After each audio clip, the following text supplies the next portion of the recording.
Good morning students, this is the third video of your chapter 8, that is winds, storms and cyclones. In the previous two videos we studied about the properties of air or wind. First property is that air exerts pressure. Second property is that air expands on heating. Now next topic is uneven heating on the earth. Uneven heating on the earth means कि हमारे अर्थ पे sunlight या means सन के कारण कितनी heating होती है. Uneven means जिसको हम मेज़र नहीं कर पाते, बहुत ज़्यादा हीटिंग होती है. उसके किस तरीके से होती है ये heating? Uneven heating on the earth takes place in two ways. जो अनइवन हीटिंग होती है अर्थ की वो टू टाइप्स से होती है, टू तरीके से, टू वेज से होती है. First, uneven heating between the equator and the poles. कि अनइवन हीटिंग होती है किस किस के बीच में? इक्वेटर और पोल्स के बीच में. अब इक्वेटर और पोल्स क्या होते हैं? आपके एसएस सब्जेक्ट में आता है एक टॉपिक. अब मान लेते हैं कि ये हमारी क्या है? अर्थ है. अर्थ के जो ये ऊपर वाले कॉर्नर होते हैं, north pole and south pole, ये हमारे क्या कहलाते हैं? पोल्स. मीन्स जो यहाँ टॉप मोस्ट और लोअर मोस्ट पार्ट होते हैं उन्हीं को हम बोलते हैं पोल्स. और जो सेंटर से मीन्स वेस्ट टू ईस्ट, एक सेंटर से बिल्कुल सेंटर, अर्थ के सेंटर से एक लाइन पास करती है, उसको हम बोलते हैं इक्वेटर. सेम ऐसे ही नॉर्थ टू साउथ एक लाइन आती है, उसको बोला जाता है प्राइम मेरिडियन. ये आपका एसएस का टॉपिक है. बस हमें ये समझना है यहाँ पे कि पोल्स क्या होते हैं और इक्वेटर क्या होता है. पोल्स होते हैं अपर मोस्ट और लोअर मोस्ट पार्ट पोर्शन, और इक्वेटर होती है the middle line passing through the centre of the earth in the direction of west to east is known as equator. तो फर्स्ट वे तो होता है uneven heating between the equator and the poles, and second होता है uneven heating of land and water. कि land और water की भी अनइवन हीटिंग होती है. अनइवन मीन्स बहुत ज़्यादा. फर्स्ट को हम डिस्क्राइब करते हैं uneven heating between the equator and the poles. अब यहाँ से देखिए, regions close to the equator gets maximum heat from the sun. Means अब जैसे कि ये अर्थ है, सन जैसे ही यहाँ आता है तो क्या होता है कि मैक्सिमम हीटिंग कहाँ होती है? इक्वेटर पे. मीन्स सन डायरेक्ट बिल्कुल एक्यूरेट इसके ऊपर होता है. यहाँ इसकी सन की डायरेक्शन बिल्कुल इसके टॉप में होती है, तो यहाँ हीटिंग ज़्यादा होगी इक्वेटर पे. और यहाँ से सन की जो पोल्स तक की डिस्टेंस है वो क्या हो जाती है? ज़्यादा हो जाती है, तो यहाँ हीटिंग कम जाती है. इसलिए पोल्स पे हमेशा ठंड होती है और यहाँ पे हमेशा गर्मी होती है. तो हम बोल सकते हैं कि यहाँ डायरेक्ट हीट आती है कहाँ? इक्वेटर पे. और पोल्स पे सन और पोल्स तक का डिस्टेंस काफ़ी लंबा हो जाता है, इसलिए सनलाइट वहाँ तक नहीं पहुँच पाती, कम पहुँच पाती, इसलिए वहाँ विंटर सीजन ज़्यादा रहता है. अब यहाँ से देखिए, यही बोला मैंने कि regions close to the equator gets maximum heat from the sun. कि इक्वेटर के पास जो भी रीजन्स होते हैं या जो भी प्लेस होते हैं वहाँ क्या होता है? मैक्सिमम हीट आती है सन की. In this regions the air near the earth becomes warm. अब सनलाइट ज़्यादा आ रही है, मैक्सिमम आ रही है, तो वहाँ पे जो अर्थ है या प्लेस है वो क्या हो जाएंगे? वार्म हो जाएंगे, हॉट हो जाएंगे, एंड राइसेज अप. और लास्ट वीडियो में मैंने बताया था कि जो वार्म एयर होती है, जो हॉट एयर, वो क्या होती है? हल्की होती है, और वो जल्दी से किस साइड जाती है? अपवर्ड साइड में राइज करती है. And a lower pressure region is created. अब जो हॉट एयर है वो ऊपर की साइड चली गई, राइज अप हो गई अपवर्ड डायरेक्शन में, तो वहाँ के स्पेस में जहाँ से वो गई है वहाँ स्पेस में क्या हो गया? वार्म एयर कम हो गई, तो वहाँ प्रेशर, उसका एयर का प्रेशर उस जगह कम हो जाता है. Cooler air from side either side of the equator up to a latitude of 0 to 30 degree Celsius moves in. फिर क्या होता है कि यहाँ से अब वो जगह खाली हो गई, तो उस जगह को कौन सी एयर आएगी उस जगह पे? Cooler air. जो ठंडी हवा होती है वो आती है, जैसे कि मैंने बताया था कन्वेक्शन करंट में, कि गर्म हवा ऊपर जाती है, ठंडी हवा उसमें उस स्पेस में दोबारा से आ जाती है, फिर वो वार्म हो जाती है, फिर वो ऊपर चली जाती है और फिर ठंडी हवा आती है। तो वही सर्कुलेशन को कन्वेक्शन करंट्स कहते हैं। सेम इसी में होता है कि जैसे ही अर्थ में हीटिंग के कारण अर्थ में वो एयर वार्म हुई तो वहाँ से वो एयर राइस अप हो जाएगी और वहाँ लो प्रेशर हो जाएगा एयर का। फिर साइड में जो कूलर एयर है, ठंडी हवा है, वो स्पेस में आ जाएगी और किस लैटिट्यूड तक आएगी? 0 to 30 डिग्री सेल्सियस। अब लैटिट्यूड क्या होता है कि नॉर्थ से और साउथ तक की ऐसे लाइन आती है तो उनको बोला जाता है लैटिट्यूड, और ये जो आपको दिख रही है ये बोले जाते हैं लॉन्गिट्यूड। ठीक है, यहाँ नॉर्थ टू साउथ जो लाइन होती है वो बोल जाती है लैटिट्यूड, और वेस्ट टू ईस्ट जो होती है वो लॉन्गिट्यूड। और जो सबसे बड़ा लैटिट्यूड होता है वो होता है प्राइम मेरिडियन, जो सेंटर से पास होता है नॉर्थ टू साउथ। और सबसे लंबा जो होता है, सबसे लंबी जो लॉन्गिट्यूड होता है वो होता है आपका इक्वेटर। तो यहाँ से देखिए कि जैसे यहाँ से हम मान लेते हैं कि इक्वेटर के पास से क्या होती है, सबसे ज़्यादा हीटिंग होती है। सबसे ज़्यादा हीटिंग होने से यहाँ से एयर ऊपर की साइड राइस अप करती है, तो यहाँ जगह खाली हो जाती है। तो आपको एरो से दिख रहे होंगे कि यहाँ से साइड से एयर और इस साइड से एयर जाके यहाँ आ जाती है और यहाँ का स्पेस फिलअप कर देती है। फिर ये राइस अप हो जाएगी वार्म होने के बाद, फिर और एयर इधर से और इधर से ये आ जाती है। तो 0 to 30 डिग्री लैटिट्यूड तक ये क्या होती है, ये हवा कूलर एयर पास होती है, इक्वेटर की साइड मूव करती है। This winds blow from the north and south towards the equator. ये विंड कहाँ से पास होती है कि नॉर्थ की साइड से आती है और साउथ डायरेक्शन से आती है। आप बुक में एरो से देख सकते हैं कि साउथ डायरेक्शन में यहाँ से इक्वेटर की साइड जा रहे हैं और नॉर्थ डायरेक्शन से भी कहाँ जा रहे हैं, इक्वेटर की साइड जा रहे हैं। नेक्स्ट है at the poles the air is colder than a latitude about 60 degree.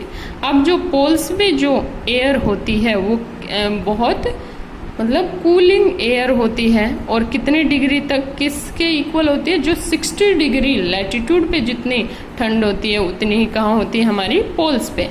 The warm air at this latitudes राइसेस up and the cold wind from the polar region rashes in. Same वही process कि इसमें जो warm air है वो rice हो जाएगी और cooled air जो है वो वहाँ जाके उस स्पेस को फिलअप कर देती। In the way wind circulation is set up from the poles to the warmer latitudes. अब इसी तरीके से ये सर्कुलेशन बना रहता है कि वार्म एयर राइस अप होती है, कोल्ड एयर उस जगह को, उस स्पेस को जाके फिलअप कर देती है। फिर वो वार्म, जब वो एयर वार्म हो जाती है तो वो राइस अप हो जाती है, फिर और अदर कूल एयर आती है। तो यही सर्कुलेशन चला रहता है। अब यहाँ पे ये मैंने बता ही दिया कि ये अर्थ है, बीच में इक्वेटर है, तो यहाँ से जो राइस अप होगी जो वार्म एयर, तो यहाँ से क्या आएगा, ये यहाँ नॉर्थ से आएगी एयर, कूल एयर, और यहाँ साउथ से आएगी, फिर ये हीट अप हो जाएगी, फिर ये सर्कुलेशन ऐसे ही चलता रहेगा। तो हम बोल सकते हैं the winds would have flown in the north south direction. किस डायरेक्शन में होता है, north south direction, from north to south और south to north, but due to the rotation of the earth the winds in northern hemisphere steer to the right and in the southern hemisphere steer to the left। क्या कहा है इसमें कि north south direction में flow करता है। अब मैं बता दूं आपको पहले नॉर्दर्न हेमिस्फीयर और सदर्न हेमिस्फीयर क्या होता है। ये इक्वेटर था, इक्वेटर का जो ऊपर का पोर्शन होता है हाफ, मीन्स अर्थ जो है वो स्फेरिकल शेप है, और जब हम अर्थ के हाफ पार्ट कर देते हैं बिल्कुल इक्वल तो उनको बोला जाता है हेमिस्फीयर। तो इक्वेटर के ऊपर वाला पोर्शन ये नॉर्थ पोल होता है, तो ये हेमिस्फीयर नाम देते हैं नॉर्दर्न हेमिस्फीयर, और यहाँ से ये होता है साउथ पोल, तो नीचे वाला जो हाफ हेमिस्फीयर होता है उसको बोला जाता है सदर्न हेमिस्फीयर। तो यहाँ से हम देखेंगे कि अगर यहाँ पे हम खड़े हैं तो इधर से अगर हम डायरेक्शन देखें इसकी विंड की, तो यहाँ से देखेंगे तो ये किस साइड जा रहे हैं, नॉर्दर्न हेमिस्फीयर से राइट साइड, और यहाँ खड़े होकर देखें तो ये सदर्न हेमिस्फीयर से लेफ्ट साइड, ये हमारे लेफ्ट में है, और यहाँ से खड़े होकर देखेंगे तो ये हमारे राइट में है। तो इसीलिए बोला है the winds in northern hemisphere severe to the right and in the southern hemisphere severe to the left. तो ये डायरेक्शन बताई गई है विंड्स की कि नॉर्थ साउथ डायरेक्शन में होता है, नदर्न हेमिस्फीयर से राइट साइड और सदर्न हेमिस्फीयर से लेफ्ट साइड विंड ब्लो करती है। नेक्स्ट आपका आता है second, uneven heating of land and water, कि लैंड और वाटर की अनइवन हीटिंग कैसे होती है। मैंने आपका कन्वेक्शन करंट्स में जो हमारा चैप्टर था उसमें मैंने आपको बताया था सी ब्रीज और लैंड ब्रीज के बारे में, और वही सेम मैं दोबारा यहाँ रिपीट करूँगी कि जो लैंड क्या होता है, land warms up and cools always faster than water. Means जो लैंड होती है हमारी वो जल्दी ही गर्म होती है और जल्दी ठंडी होती है, किसके कंपैरिजन में, वाटर के कंपैरिजन में। During the day land near the oceans, दिन के टाइम में क्या होता है कि जो ओशियंस के पास में जो लैंड होती है, ओशियंस और सी के पास में जो लैंड होती है वो क्या हो जाती है, becomes warmer than the water. कि डे टाइम में क्या होती है, सनलाइट होती है, सनलाइट के कारण जो लैंड होती है ओशियंस और सीज में तो वो क्या हो जाती है, गर्म हो जाती है। किसके कंपैरिजन में, वाटर। जो ओशियंस और रिवर्स में या सी में जो वाटर है उसके कंपैरिजन में सबसे ज़्यादा क्या होता है हमारा कि लैंड फास्टर वार्म होती है। वहाँ से क्या होता है कि cold air from oceans and seas, cold air from oceans and seas moves in to fill the vacuum. अब कोल्ड एयर, अब यहाँ से वार्म एयर क्या हो गई, अब यहाँ से लैंड वार्म हो गई तो वहाँ वार्म एयर हो जाती है। वार्म एयर मैंने बताया राइस अप हो जाएगी, तो अब वहाँ का स्पेस कौन फिल करेगा, जो कोल्ड एयर होती है ओशियंस और सीज में वो उस स्पेस को फिल कर देगा, और उसी रिजल्ट को क्या बोला जाता है, sea breeze.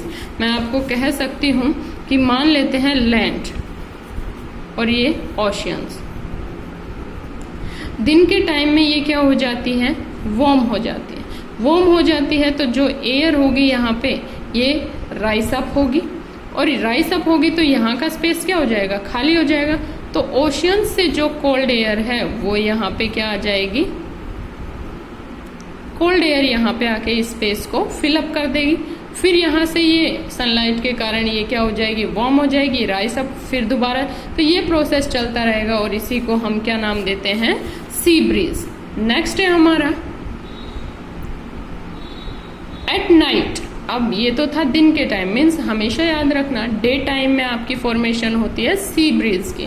At night land near the oceans, night में क्या होता है, ओशियंस के पास में एंड सीज के cools faster then the water. अब रात में लैंड ठंडी जल्दी होती है, दिन में गर्म जल्दी होती है एज कंपेरिजन टू वाटर, और दिन में ठंडी जल्दी होती है किसके कंपैरिजन में, वाटर के comparison. So air blows from land to sea. अब ये जो प्रोसेस था ये बिल्कुल रिवर्स हो जाएगा। कैसे, अभी तक कोल्ड एयर जा रही थी ओशियंस टू लैंड, लेकिन नाइट टाइम में land to oceans cold air जाएगी। तो यहाँ से क्या होगा कि near the oceans and seas cools faster than water, so air blows from land to sea forming land breeze, और इसी को हम नाम देते हैं लैंड ब्रीज। मीन्स दो नाम बताए हैं मैंने, सी ब्रीज और लैंड ब्रीज। सी ब्रीज के नाम से याद रखना कि सी से मीन्स ओशियंस या सी से एयर फ्लो करती है किस साइड, लैंड की साइड, वो होता है सी ब्रीज। मीन्स नाम जहां से स्टार्ट वहां से ही विंड स्टार्ट। नेक्स्ट आता है आपका land breeze, means land to sea आपकी विंड फ्लो करेगी, और उसी को क्या बोला जाता है, लैंड ब्रीज। अब सी ब्रीज आपके होते हैं डे टाइम में और लैंड ब्रीज होते हैं आपके नाइट टाइम में। नेक्स्ट आपका आता है when winds flow from oceans towards the land. जब विंड फ्लो होती है कहाँ से, ओशियन से और लैंड की side, they carry water vapour, तो वो क्या करती है, वाटर वेपर भी अपने साथ फ्लो करती है। These are called monsoon winds, और इन्हीं को क्या बोला जाता है, मानसून विंड्स। और यहाँ पे ये स्पेलिंग मिस्टेक है, ये आपकी आएगी MONSOON, मानसून, MA नहीं, ये होगा MONSOON। तो जो विंड्स ओशियन से लैंड की साइड फ्लो करे और जिनमें वाटर वेपर्स हो, उन विंड्स को बोला जाता है मानसून विंड्स, जो हम अभी बोलते हैं इस टाइम में, जुलाई के मंथ में, जुलाई अगस्त के मंथ में हम बोलते हैं कि मानसून आएगी। तो यही विंड होती है कि ओशियन से, जो हमारे ये इंडियन ओशन और ये इधर है गुजरात साइड, जो हमारी कोस्ट लाइन है जहाँ ओशियंस है, अरेबियन सी वगैरह, तो यहाँ से विंड्स फ्लो करती है और अपने साथ वाटर वेपर्स लेके आती है, तो वहाँ से स्टार्ट होता है ये मानसून, और वहाँ मानसून वहाँ से होता हुआ ये पूरी कंट्री में आता है। तो इसीलिए हम बोलते हैं कि मानसून आज वहाँ आ गया, वहाँ गया, क्योंकि बारिश जहाँ जहाँ होती है और इसके कारण होती है इन्हीं विंड्स के कारण, तो ये कहलाती है monsoon winds. Monsoon winds carry water bring rain. Monsoon winds में क्या होते हैं, वाटर वेपर होती है, उसी के कारण रेन होती है। Rain brings happiness to life on land. Rain क्या लाती है, हैप्पीनेस लाती है, मीन्स उससे क्या हो जाता है कि सब चीज़ों को वाटर मिलता है, नेचुरल वाटर मिलता है, प्लांट्स, ऑर्गेनिज्म, एनिमल्स, सब की क्या हो जाती है, अच्छे से नरिशमेंट हो जाती है। Farmers harvest their crops after raining and mainly depend on rains for cultivation of crop. और फार्मर्स किस पे मेनली डिपेंड करते हैं, रेन पे डिपेंड करते हैं, रेन का वेट करते हैं और उसी से अपने क्रॉप को अच्छे से कल्टिवेट करते हैं। But these rains are not always for the welfare of human beings and living और बींग्स ऑन द लैंड। लेकिन ये हमेशा ये रेन क्या नहीं होती, हमारे ह्यूमन बींग्स और ऑर्गेनिजम्स के लिए क्या नहीं होती, अच्छी नहीं होती। कब अच्छी नहीं होती, जब हमारे क्या आ जाती है, फ्लड्स वगैरह आ जाती है, बाढ़ वगैरह आ जाती है, कुछ ज़्यादा ही बारिश हो जाती है, फ्लड्स वगैरह आ जाती है, थंडर स्टॉर्म्स, साइक्लोन्स, मीन्स जैसे समुद्र में तूफान आता है तो उनको बोला जाता है कि थंडर स्टॉर्म, साइक्लोन्स या फ्लड्स वगैरह आ जाती है, तो हम नहीं बोल सकते कि जो रेन्स है वो हमारे लिए अच्छी है। मीन्स इतनी अच्छी कि हमारी क्रॉप कल्टीवेट हो जाए, ऑर्गेनिजम्स अच्छे से रहे, ज़्यादा हो जाती है तो उससे हमें नुकसान भी है। नेक्स्ट है आपका thunder storms and cyclones. Thunder storms क्या होते हैं और साइक्लोन्स क्या होते हैं उसके बारे में पढ़ेंगे। Thunderstorm, it is a kind of weather having heavy rain, thunder and lightning. एक ऐसा मौसम होता है, हम इसको एक तरीके का मौसम बोल सकते हैं, जिसमें तेज बारिश, थंडर तूफान और लाइटनिंग बिजली चमकती है। उस कंप्लीट तीनों के कॉम्बिनेशन को बोला जाता है thunder storm.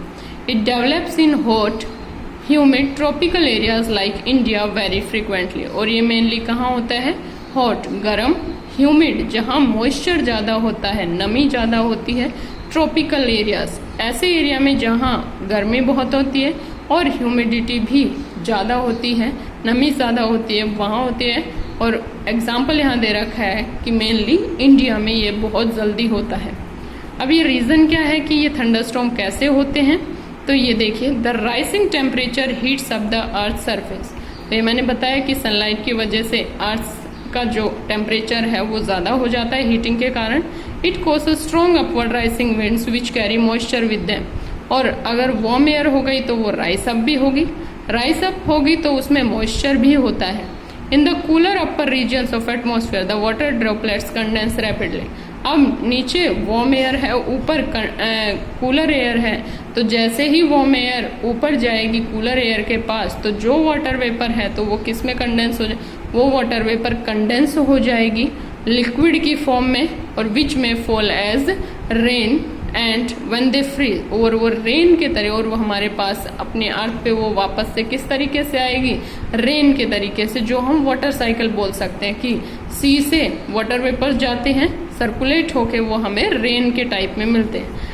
And when they freeze, और अगर वो फ्रीज हो जाती है, दे फॉल एज हेल, और अगर ज़्यादा ही कंडेंस हो जाती है, फ्रीज हो जाती है, तो वो किस तरीके से आते हैं, एज हेल। हेल को क्या बोले जाते हैं, ओले, ओले गिरते हैं ना, वो बोला जाता है, ओले को इंग्लिश में बोला जाता है hail.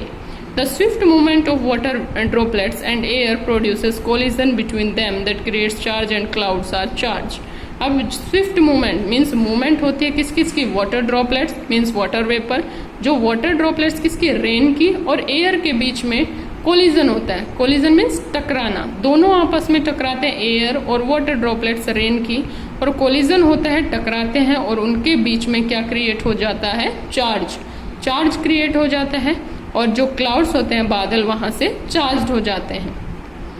The charge cloud produce huge sparks, it is called lightning. और जो चार्ज क्लाउड्स जब चार्ज होते हैं वो, तो चार्ज क्लाउड्स से वहाँ से क्या आती है, स्पार्किंग आती है, और उसी स्पार्किंग को हम बोलते हैं लाइटनिंग। जो बिजलियाँ चमकती हैं तो वो जो स्पार्किंग दिखती है वही उसी को बोला जाता है lightning. The lightning hits the air in its path very quickly.